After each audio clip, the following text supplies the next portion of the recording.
అయ్యప్ప స్వామి ఈ పేరు వినగానే మనందరికీ ఎన్నో కథలు ఎన్నో నమ్మకాలు గుర్తుకొస్తాయి కదా. కాని ఆ కథల వెనుక ఉన్న అస్సలు రహస్యమేంటి, దాన్ని ఛేదించే ప్రయత్నమే ఇది. అయ్యప్ప స్వామి కథ ఒక అద్భుతమైన చిక్కుముడిలాంటిది. అందులో దైవిక అంశాలున్నాయి, పెద్ద పెద్ద యుద్ధాలున్నాయి, ఇంకా ఎంతో లోతైన ఫిలాసఫీ ఉంది. శతాబ్దాలుగా ఎంతో మందిని ఆకర్షిస్తున్న ప్రశ్నలు, కొన్నిసార్లు వెంటనే అర్థం కాని విషయాలు అన్నీ ఇందులో భాగమే. ఇప్పుడు చూడండి, మొదటి ప్రశ్న. అయ్యప్ప స్వామిని నైష్టిక బ్రహ్మచారి అంటారు, అంటే ఆజన్మ బ్రహ్మచారి అన్మాట. మరి అలాంటప్పుడు పురాణాల్లో పూర్ణ, పుష్కల అనే ఇద్దరు భార్యల ప్రస్తావన ఎందుకొచ్చింది? ఇదొక పెద్ద పజిల్ కదా. అంతేకాదు, ఇంకో ప్రశ్న కూడా ఉంది. ఆయనసలు స్వరూపమేంటి? ఇద్దరు మహాపురుష దేవతల కలేకతో పుట్టిన దైవమా, లేకపోతే మనలాగే భూమిమీద పంధళ రాజ్యంలో మణికంఠ అనే పేరుతో పెరిగిన ఒక రాజకుమారుడా? ఈ రెండింటిలో ఏది నిజం? ఇక చివరిగా అందరికీ తెలిసిన ఆ 18 మెట్లు. శబరిమల యాత్రలో ఆ 18 మెట్లకు ఎందుకంత ప్రాముఖ్యత? వాటి వెనక ఉన్న అసలు అర్థమేంటి? సరే, ఈ ప్రశ్నలన్నింటికీ సమాధానాలు వెతుక్కుంటూ మన ప్రయాణం మొదలుపెడదాం. ఈ ప్రశ్నలే అయ్యప్ప రహస్యానికి పునాది. ఇది ఏదో ఒక్క కాలానికి చెందిన కథ కాదు. ఎన్నో యుగాలు, ఎన్నో అవతారాలు దాటుకుని వచ్చిన ఒక అద్భుతమైన గాథ. మొదటి చిక్కుముడి అదేనండి, ఆయన జనన రహస్యం. దాన్ని విప్పాలంటే మనం హిందూ పురాణాల్లోకి వెళ్ళాలి. అక్కడ అత్యంత శక్తివంతులైన ఇద్దరు దేవుళ్ల మధ్య జరిగిన ఒక అసాధారణమైన కలయిక గురించి తెలుసుకోవాలి. ఈ కథ మొదలవ్వడమే ఇద్దరు గొప్ప శక్తులతో.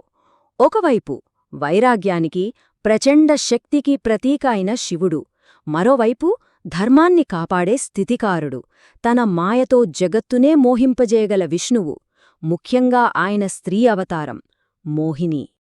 అందుకే అయ్యప్పను హరిహరపుత్రుడు అంటారు.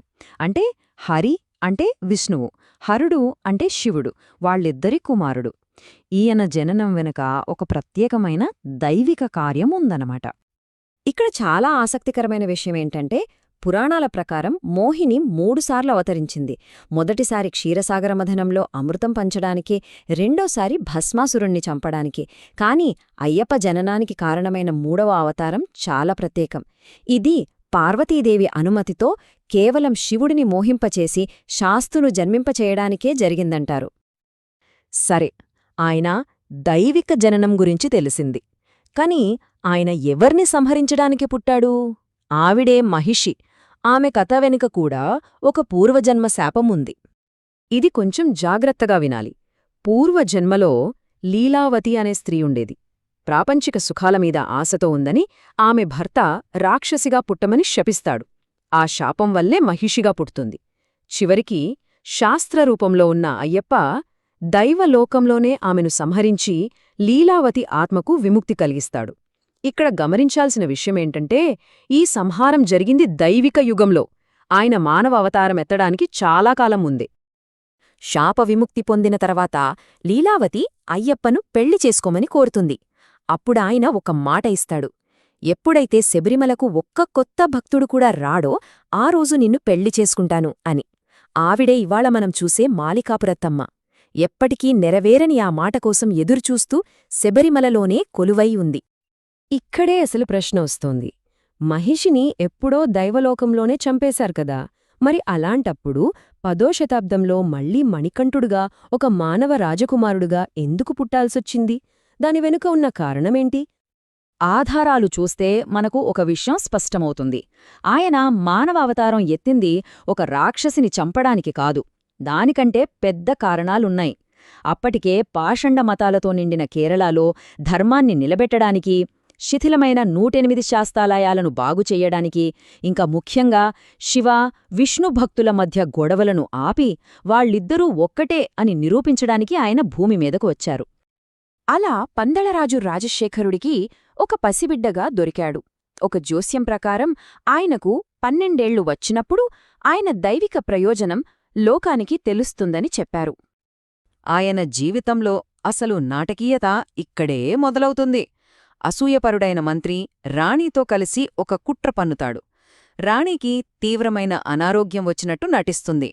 దానికి మందేంటంటే పాలిచ్చే ఆడపులి పాలు. ఇది అసాధ్యమైన పని అని వాళ్లకు తెలుసు, కాని ఇది కుట్ర అని తెలిసి మణికంఠుడు తన తల్లి కోసం అడవికి వెళ్లడానికి సిద్ధపడతాడు. కాని జరిగింది వాళ్లు ఊహించింది కాదు. ఆయన ఒట్టి చేతులతో తిరిగి రాలేదు.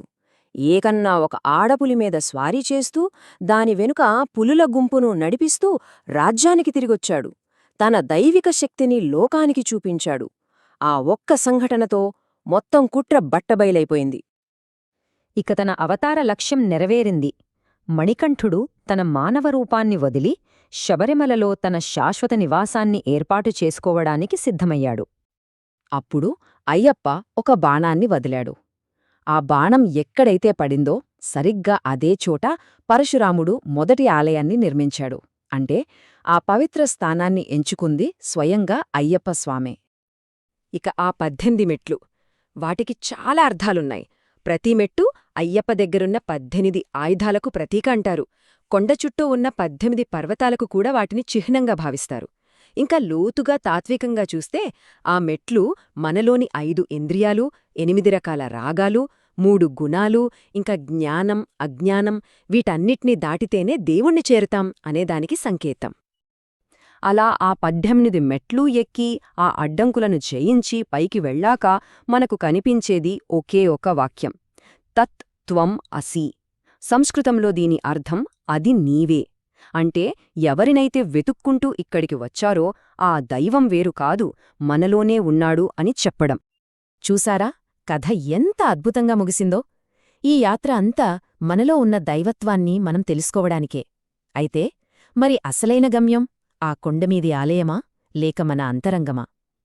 అయ్యప్ప కథ ఆయన జననం నుంచి మానవ జీవితం వరకు మనల్ని కేవలం ఒక గుడికి కాదు, మనల్ని మనం తెలుసుకునే ఒక ఆత్మశోధన మార్గంలో నడిపిస్తుంది.